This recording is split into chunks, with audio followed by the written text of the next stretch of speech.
Robinhood just dropped a bombshell that will absolutely disrupt SoFi. And that's because earlier tonight, Robinhood made a new announcement around them entering the banking space and becoming a direct competitor with SoFi.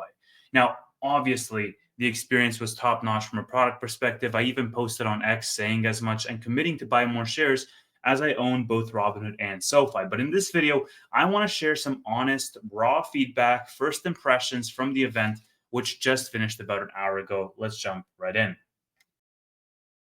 So they held the Lost City of Gold event earlier tonight, and that was about 40 minutes worth of demos and presentations. But I think of the three product offerings that they introduced tonight, the Robinhood Banking was by far the most direct competitor to SoFi because even if we look at some of these clips around them setting up a new bank account and getting kicked off, one thing you'll notice is that it is incredibly easy in this experience to become a customer in their banking segment since all the information is already pre-populated from the users of the Robinhood app.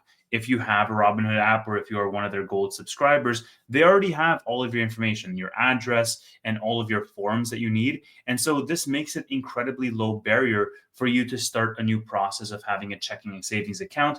Generally speaking, in the traditional finance space, that is a very cumbersome process. And as a result of that, people sometimes put that off because of how annoying that is. I've been in that situation personally. Immediately off the bat, Robinhood showcases the fact that they have all of your information, they can leverage that information, and they can set you up with a checking and savings account in just a few minutes. And that's the first point I want to highlight here is the fact that it's so incredibly easy for people to onboard onto this new product.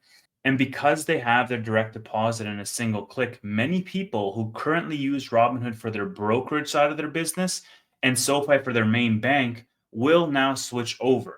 And I can't stress that enough, right? Because the cohort that I was thinking about in my mind is exactly that. People who don't really like SoFi Invest and people who use SoFi for their primary bank. That is the first domino to fall from people moving over. And the reason why is likely due to one feature. Because without even leaving the app, a user, as part of their onboarding, can move over their direct deposit over to Robinhood.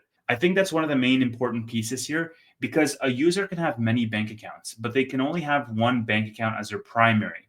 Their primary bank is generally the one that receives a direct deposit. When you get paid at the end of the month from your job, your primary bank is the one where that money gets deposited into. And the other accounts that you may have across different banks might not be very well funded.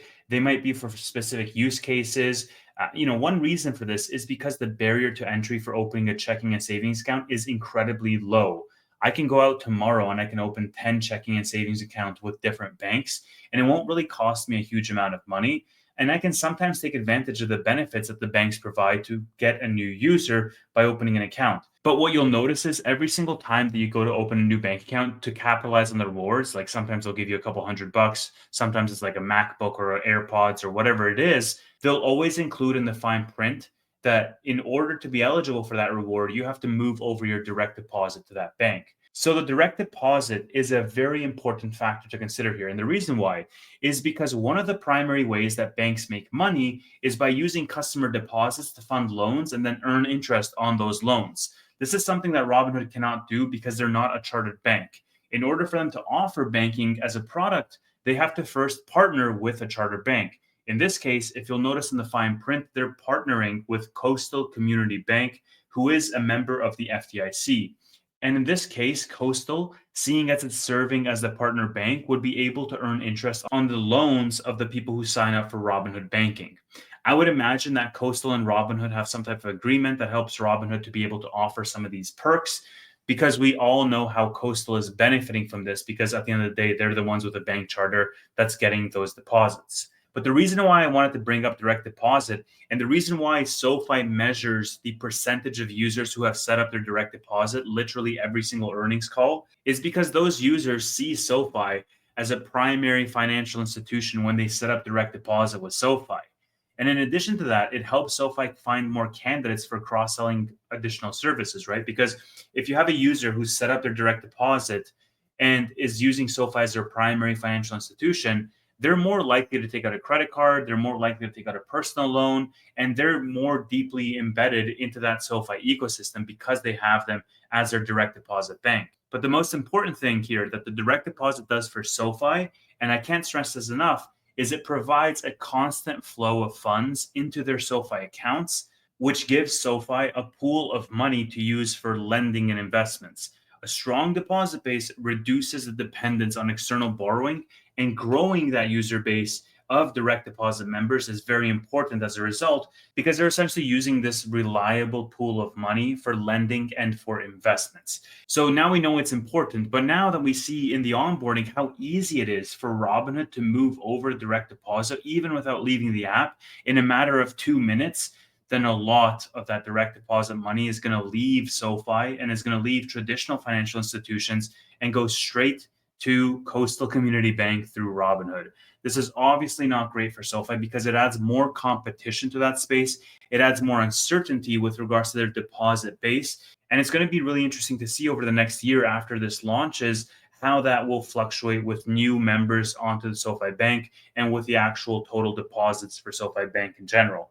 And I would argue that many younger people today value the user experience and having more functionality under the same app equal or even higher than the actual rewards offered from an APY perspective. So this is absolutely a product offering that I could see younger demographics flocking towards, because there's really no risk for them to be able to do that. Because the fact of the matter is, I've been covering SoFi for the better part of like 4 years, and it's become a running joke over the years how far behind SoFi Invest is from a user experience perspective. And purely as a result of SoFi Invest not being a great user experience from a brokerage perspective, many people use this hybrid approach of having SoFi as their primary bank and Robinhood as their brokerage. And not only do they have their information on the Robinhood app, but the barriers to entry are really low, right? Because this doesn't cost you an annual fee. It's not like it's $100 or $200 of a fee to switch over to Robinhood. It's locked right now to gold subscribers, but eventually it's going to be open to all Robinhood members. And so you would imagine that if it doesn't have any barriers to entry from a user experience perspective, because it's so easy to set up, then you're going to have a huge amount of people moving over. And then if we just put aside the user experience and the fact that you can see your entire financial profile, including your house, joint account, kids account with spending controls. I mean, you have all of this stuff in a single view. You can have tax services. You can have trades that you made over the past year pre-populated because they're all on the same app. You can have estate planning. And yes, I mean, SoFi does have a lot of this through SoFi Plus. It's not like brand new stuff like Robinhood is reinventing the wheel, but it will be very compelling because it has not been offered by Robinhood in the past. And now all of a sudden, all of these users are getting flooded with all of these features at exactly the same time as this app is launching. And then, I also saw this in the demo. Robinhood said that they had a 4% APY, which is currently even higher than SoFi's APY of 3.8% on savings account. And then in the exact same app, you can send money similar to how you can on Venmo. And I just laughed when I saw that because I remember how much SoFi struggled to integrate Zelle. It literally took them years to have some type of functionality that was similar to that. And to top it all off, you can have all of these perks and privileges like tickets to events, travel, and so much more, which is exactly the same direction that SoFi is heading in with SoFi Plus. It's essentially the Robinhood Gold subscription, they're equivalent. All that to say that it's going to be a very heated one-to-one competition in that space to win more users. And right now, Robinhood is clearly offering some fairly attractive perks because last year, Robinhood released their Gold card. And that was directly in competition with SoFi's credit card segment from a rewards perspective, from an APY perspective, from a matching perspective, and so much more. But the difference between when they launched credit card is that SoFi's credit card segment is one of the smallest segments of the entire business. And we pushed back saying, hey, SoFi is actually a diverse company. You can't compare them to Robinhood apples to oranges because that's not true. But every single year that passes, they are becoming more and more and more of a direct competitor to SoFi. Not entirely there, obviously, but more of a competitor than they were last year. Now, of course, SoFi still has that bank charter, which allows them to do much more. They have more flexibility. But from a consumer perspective, with Robinhood releasing the banking side, I think consumers will be moving away from SoFi onto Robinhood because from a consumer perspective, all they care about is what perks are they getting and what experience are they getting and how easy is the vendor making it for them. They don't care that SoFi has packaged loan through the loan platform business. They don't care that SoFi has Galileo. They care about what experience are they getting. And so a lot of users will be moving over. And it's very easy for many SoFi investors, myself included, at that time last year to have discounted the Robinhood credit card. Even though when it first came out with the many benefits that I had, myself as a product person and many SoFi investors made pleas to SoFi management to take note and to react to this. And in fact, management even said they're focusing on credit cards as a new area of expansion. In the back half of 2024, they launched 2 new credit cards. And so SoFi did mobilize, but Robinhood banking is not the same as Robinhood credit card. I'm sorry to say. They're now playing directly in SoFi's space with regards to checking and savings. And that's something which is higher cause for concern for me personally. So that's just my first impression. But I'll give you the flip side as well. This is launching exclusively for gold members right now, as opposed to just everybody. And it's going to be launching only in the fall of this year, meaning people won't really have access to it other than signing up for a wait list for the next 6 months or so. But that number of users is growing every day because even in this presentation, they updated their gold subscribers number. Last year, it was 1.5 million. Today, it's 3.2 million, more than double in a single year. And so if you're looking at it from a bullish SoFi perspective, you could say, well, actually, the total addressable market is like 3 million people. But it's not, because in 6 months, it's going to be over 4 million gold subscribers and rising very, very quickly. So it's not something that you should completely brush over, because also in the future, this could be available for every Robinhood user as opposed to just gold members. So that's also something to consider as well, right? Because this is an innovative company and you do have to keep out for what their next move is going to be. Robinhood is showing very clearly that they're a product-led company. And the reason why I want to talk about it is because I'm a product person and these are cool products. They're an innovator in the space. And I think the main difference from my perspective that we're seeing between SoFi and Robinhood is that SoFi is approaching banking from people with traditional banking backgrounds who are looking to innovate and improve on the existing space. Robinhood is approaching banking from a technology company background and from product management background, who are completely looking to revolutionize the space and change the paradigm altogether. And there's a step change difference in those approaches. And quite frankly, I think Robinhood is going to be very successful in moving many people over to Robinhood banking. Now, of course, I'm going to get comments on this video saying, are you going to sell your SoFi or are you turning bearish on SoFi? Absolutely not. There's a lot of things I'm excited for SoFi about as an investor right now, mainly from the loan perspective, the loan platform business. That's something that Robinhood can't do right now because of the bank charter is what allows SoFi to do it. But it seems every year they're getting closer and closer to becoming stronger competition and more direct competition for SoFi. And I don't think there's anybody who can objectively say that SoFi has a better experience than Robinhood from their invest brokerage or from their banking side, even from the demo that we saw tonight. But I can still be bullish and excited about the prospects of SoFi and admit that. I just think it's a realistic statement to make. Again, these are my first impressions here. So you're getting raw, unfiltered thoughts around this Robinhood event, which just ended like an hour ago. It's really interesting to see some of the commentary online that I'm seeing. Just people overall saying they're selling their SoFi stock and they're buying Robinhood with that money. And I get it. Like, it's an exciting product and it's an innovative product. And I think it's going to be a successful product.